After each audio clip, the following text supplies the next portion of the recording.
Everyone, my name is श्रुति गखड़ और आज हम डिस्कस करने वाले हैं क्लास प्लस वन का chapter accounting equation. Video start करने से पहले अगर आपको मेरा आज का वीडियो पसंद आए तो प्लीज इसे लाइक, सब्सक्राइब और शेयर करना ना भूलें। तो चलो स्टार्ट करते हैं आज का video.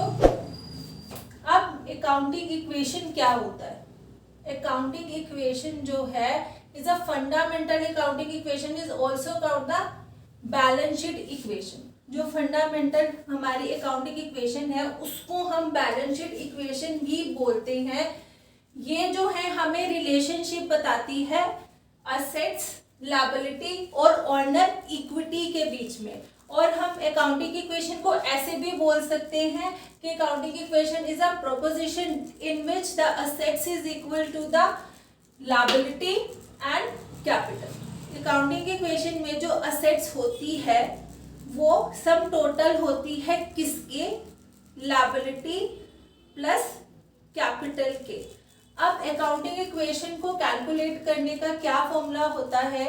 Assets is equal to liability plus capital. ठीक है, आगे जब हम अकाउंटिंग इक्वेशन चैप्टर करेंगे, इसके न्यूमेरिकल करेंगे, तो इसके कुछ रूल्स हैं जो हमें फॉलो करने पड़ेंगे। सबसे पहले है कि every transaction has two effect. हर एक ट्रांजैक्शन के दो इफेक्ट होंगे। अब आप कहोगे इसे एग्जांपल से बताओ। जैसे कि हमने मशीनरी परचेज की है 50,000 की। अब बिजनेस ने 50,000 की जो है मशीनरी परचेज की है कैश में, तो क्या हुआ? हमारे बिजनेस में असेट्स आई 50,000 की, तो असेट्स 50,000 से बढ़ जाएंगी।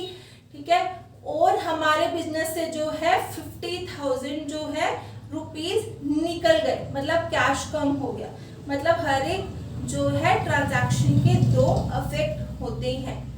और दूसरा है कि यहाँ पे ये फॉर्मूला होगा कि assets is always equal to the liability plus capital.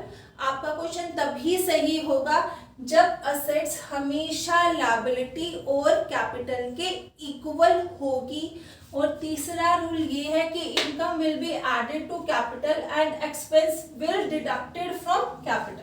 जो इनकम होगी आपके बिजनेस को वो हमेशा ऐड होगी कैपिटल में, और जो एक्सपेंस है हमेशा कैपिटल में से माइनस होंगे। अब हम एक एग्जांपल लेते हैं कि जैसे मैंने बोला assets is equal to the liability plus capital. जैसे if there are total assets worth ₹1 lakh. ठीक है, जैसे हमारे बिजनेस में टोटल जो हमारी असेट्स है वो 1 लाख रुपए की है। Out of which 60,000 have purchase from the capital provided by the proprietor. उसमें से 1 लाख रुपए की असेट्स हैं, उसमें से 60,000 की असेट्स हमने कैसे खरीदी? जो प्रोप्राइटर बिजनेस में कैपिटल लेकर आया है, ठीक है, पैसा लेकर आया है, उसमें से हमने 60,000 की असेट्स खरीदी।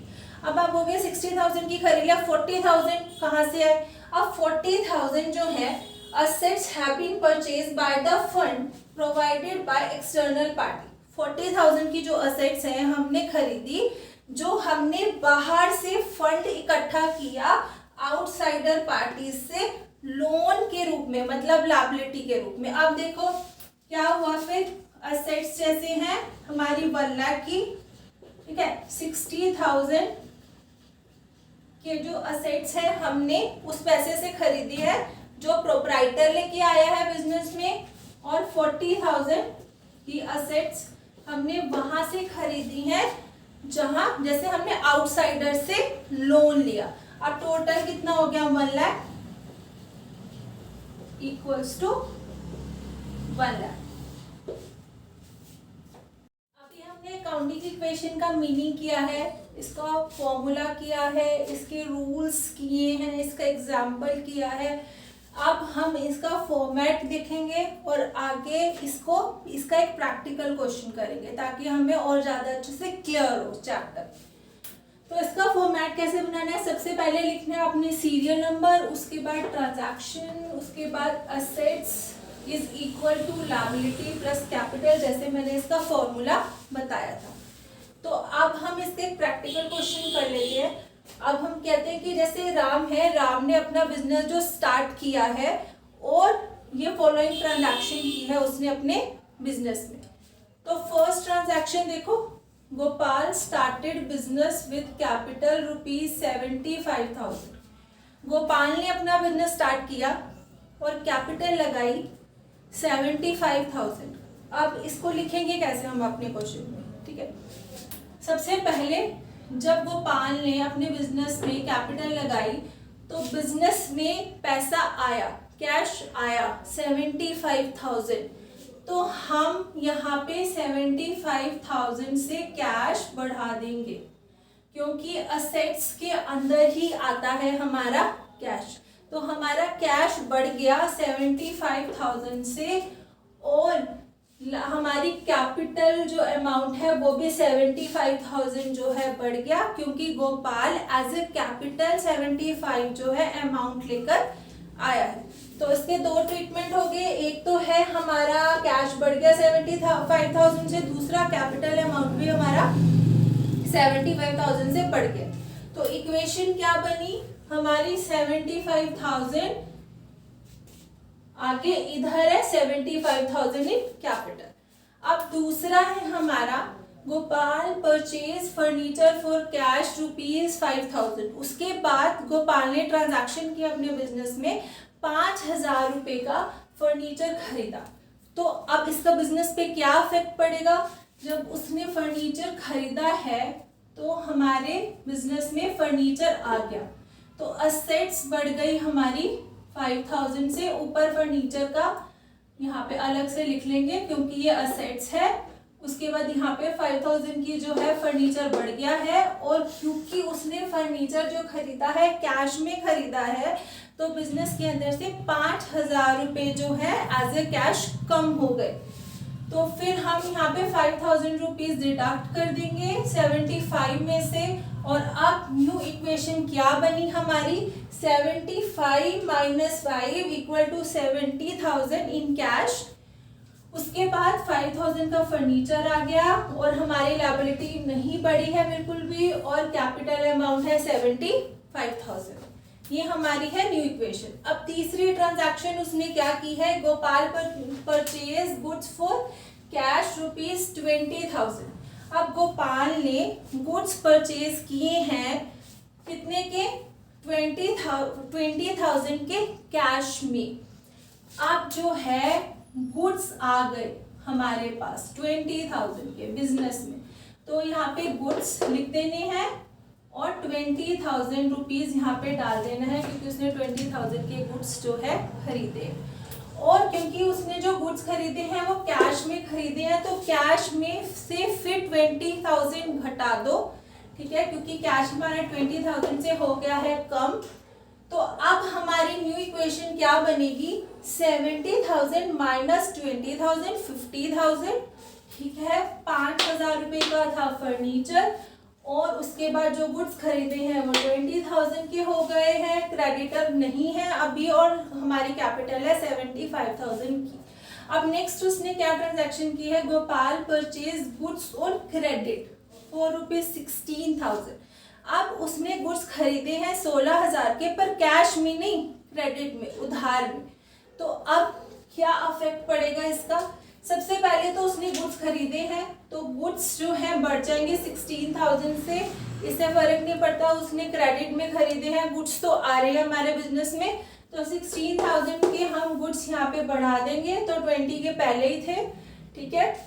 उसके बाद उसने क्रेडिट में खरीदे हैं, तो हमारा कैश तो कम नहीं होगा क्योंकि उसने तो उधार में खरीदे हैं, पर इसमें हमारे क्रेडिटर्स बढ़ जाएंगे 16,000 से, क्योंकि उसने जो गुड्स खरीदे हैं वो क्रेडिट में खरीदे हैं, तो लायबिलिटी हमारी बढ़ गई 16,000 से।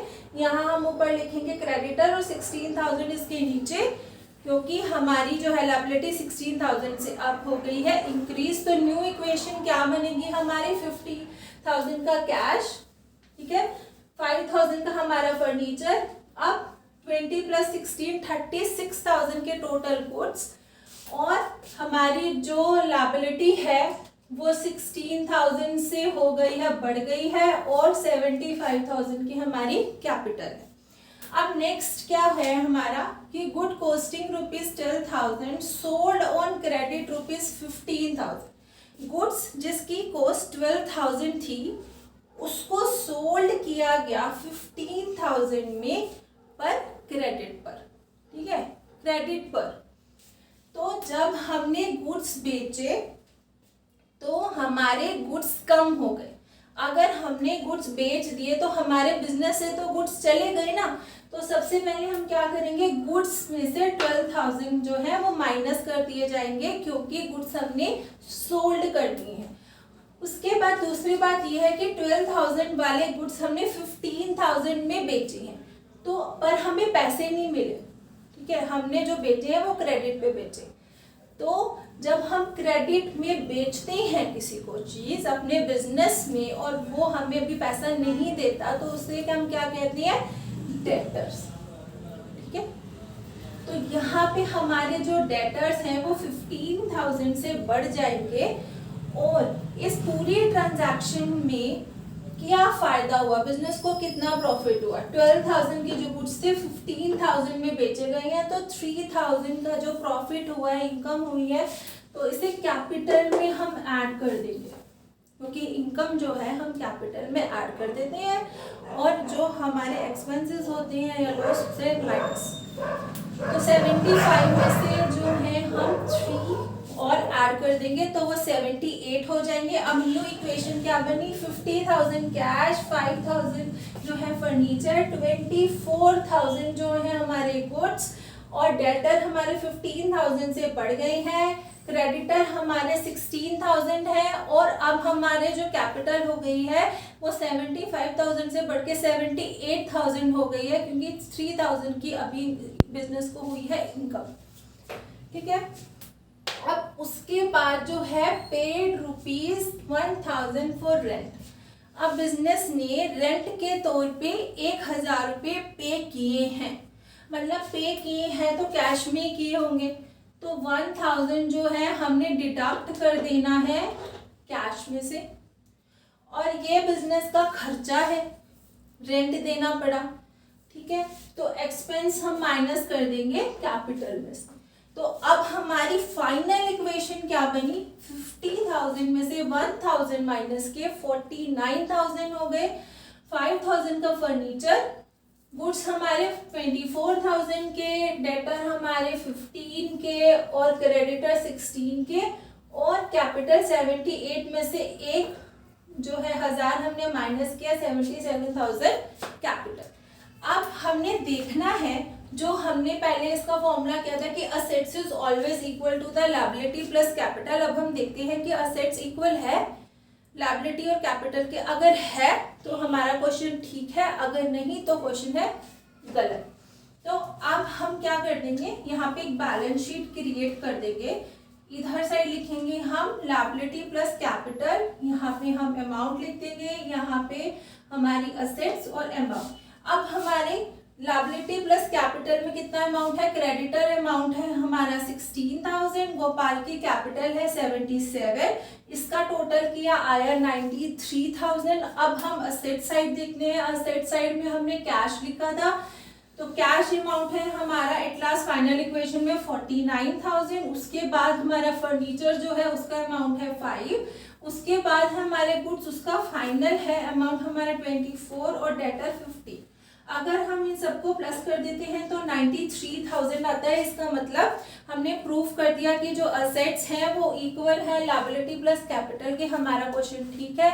अगर आपको मेरा आज का टॉपिक जो है समझ आया हो तो अगेन इस चैनल को लाइक और सब्सक्राइब करना ना भूलें। अगर आपको कोई डाउट हो तो आप कमेंट सेक्शन में पूछ सकती हैं। Thank you.